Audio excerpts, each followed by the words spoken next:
Hello and welcome to my honest opinions on Duelyst. This is a quickfire series where I go over a few different games for a few minutes each, talk about where I think they are right now, what I like and what I would like. So it shouldn't be a huge secret that I love Duelyst. I play it loads. I stream it, most of my YouTube channel is Duelyst. I play in tournaments and I've actually been doing surprisingly well. Some people know me in the community now, which is lovely, really flattering, so everything's very exciting there. In terms of my own personal enjoyment of and engagement with the game, can't really complain. It's doing me well, and I'm having a great time. I've got no plans to stop anytime soon. Duelyst is about to get a new expansion, probably within 24 hours of me recording this video. So by the time you watch this, it may well have landed already and all the meta's upside down, but I kind of wanted to get this in beforehand. So the expansion is focusing on some currently underplayed archetypes, and so far doesn't look like it's going to buff any of the current top decks of the competitive meta anymore. We're going to see a lot of new options coming in. It's very, very exciting. I think if I was going to point at some problems with the current state of Duelyst, particularly competitive Duelyst, I think ladder Duelyst is great. Particularly competitive Duelyst, I think there's two main issues with it. One of them is Meltdown. So Meltdown is kind of a bugbear among the community. For those unfamiliar, it's a 7/7 for 7, and when you use your Bloodborne spell, it deals 7 damage to a random enemy. So every turn, basically, once you've played it, you can activate your Bloodborne spell and get 7 free damage. And this is not in itself a problem, right? The existence of finishers is not a problem. The existence of cards that can end games is not a huge problem. But there are kind of two issues with Meltdown. One of them is that it can insta-kill an opponent from basically any board state, because generals and Duelyst very rarely have high life totals as the game goes on very long. And the second is that it's neutral. If there were only one faction who had access to this, it would not be anywhere near as bad. As it is, we're seeing a lot of competitive games come down to, one player's like really far ahead, and then the opponent plays a Meltdown and hits this 1-3 or 1-4 and just kills the opponent. And I think a lot of people blame that on the RNG factor. They say, oh, if Meltdown only hit minions, you couldn't do this. That's not unreasonable. If Meltdown always hit the face, sometimes people say that would be better. It wouldn't. The thing is, if Meltdown is meant to close out games, right? That's a thing. That's part of its design, and clearly, I think with that particular expansion, Rise of the Bloodborne, the developers wanted to speed the game up a bit. That's sort of fine. What isn't so good is how Meltdown can make such unsatisfying endings to games, especially in a tournament. If you lose a game to it on ladder, whatever. You take your dose of salt and you move on. But in a tournament, that stuff actually matters, and we've seen a lot of matches suddenly swing when one player just played a Meltdown and hit the roll.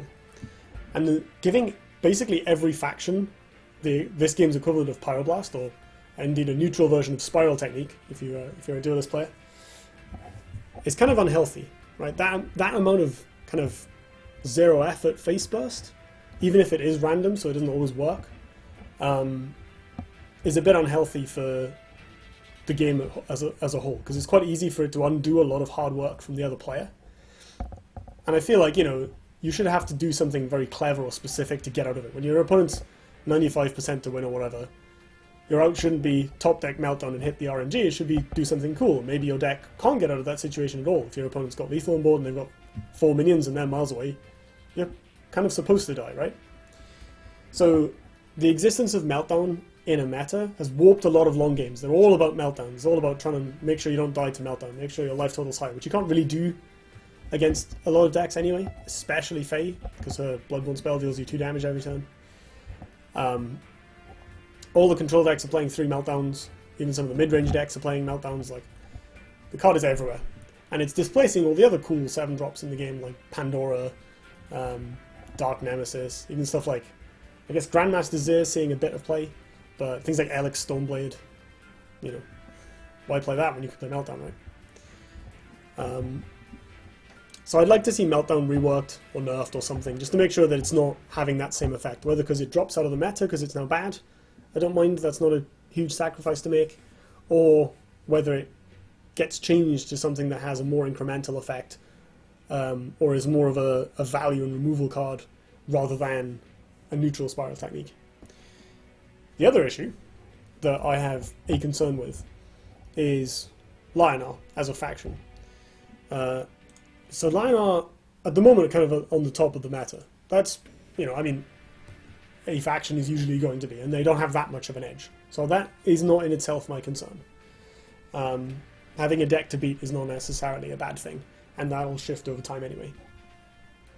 My problem with Lion specifically is they have a lot of mechanics that reward them for having minions on the board, and they have strong minions. That in itself is mostly fine. However, it leads to this very polarizing play pattern. If you leave the Lion player with minions ever, they can punish you for it. They can play a lot of cards that say, target a friendly minion, do X. They can buff their minions, they can set up combos, they can do all sorts of scary things. If the Lion player doesn't have a minion, they have to jump through a bunch of hoops to try and get to the point where they can use half these cool cards. When you take that play pattern and you ramp it up to make them competitively viable, that must mean their payoff cards and their minions are all really strong. Because building a faction that has that sort of inherent A plus B synergy, which I don't disagree with as a concept, but then putting it in this very tempo-heavy, quite high-powered competitive meta, means that in order to make that work, you need all these really strong cards. Because Duelyst is so tempo-y, that also means these Lion decks are just dishing out loads of face damage. The way it shakes out is, when you've got minions on the board, you get to attack. You usually get to decide favourable trades. Your opponent can put stuff, behind them to protect it or whatever, but you can just build a fast Lion deck and go face, and punish them for trying to defend their minions from your removal, or your ability to make efficient trades. So, we now have a faction that has very efficient minions, and very efficient ways to benefit from having those minions on the board, and a bunch of damaging face pressure. And that all means that when Lion are good, they're really good. And you have a lot of these very unbeatable feeling games. But also it means that when they're bad, they just don't work. Like your opponent removes your minions and you can't do anything. You've got all these dead cards in hand.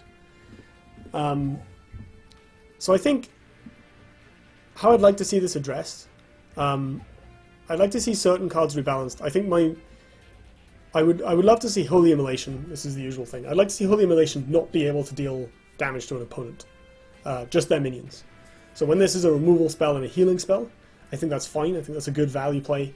It's still a good tempo play. It'll still let you maintain a board lead if you've got it.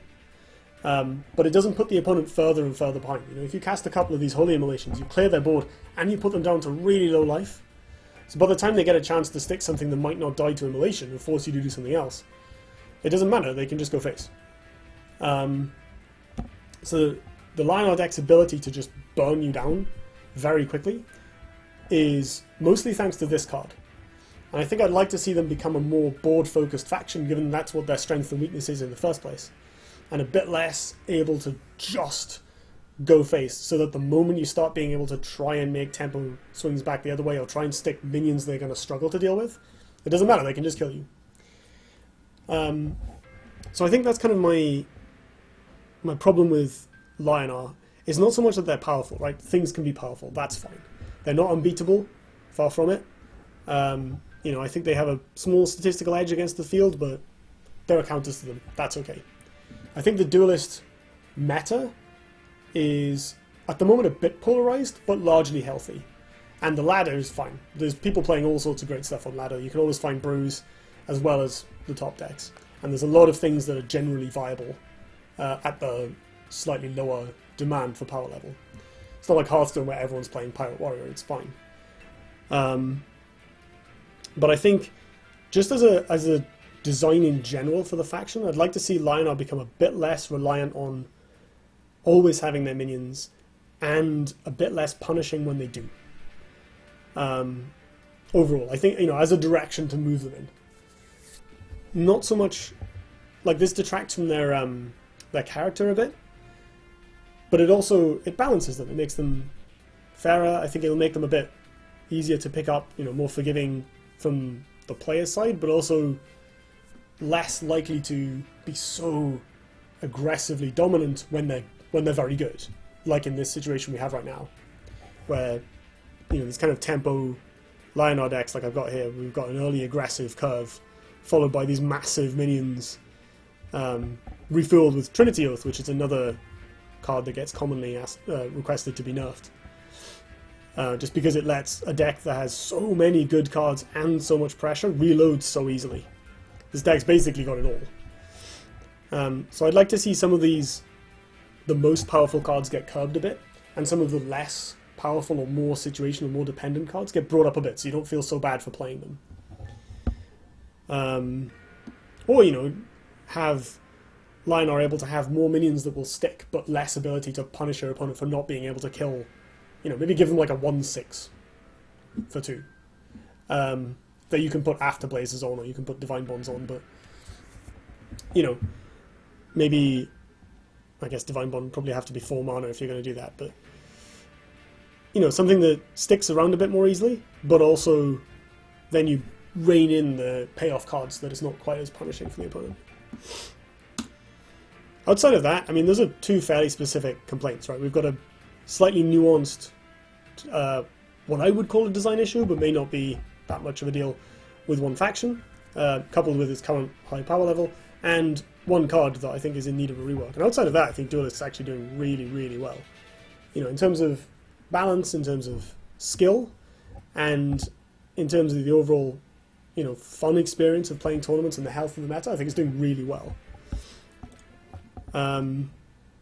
So, you know, I'm very excited to see what the next expansion is going to bring. I think it's going to be good. We've got a lot of cards that don't necessarily pump the top of the existing meta, and instead flesh out underplayed things, add new things, and will hopefully bring some more exciting experiences and more excuses to invent new stuff and explore.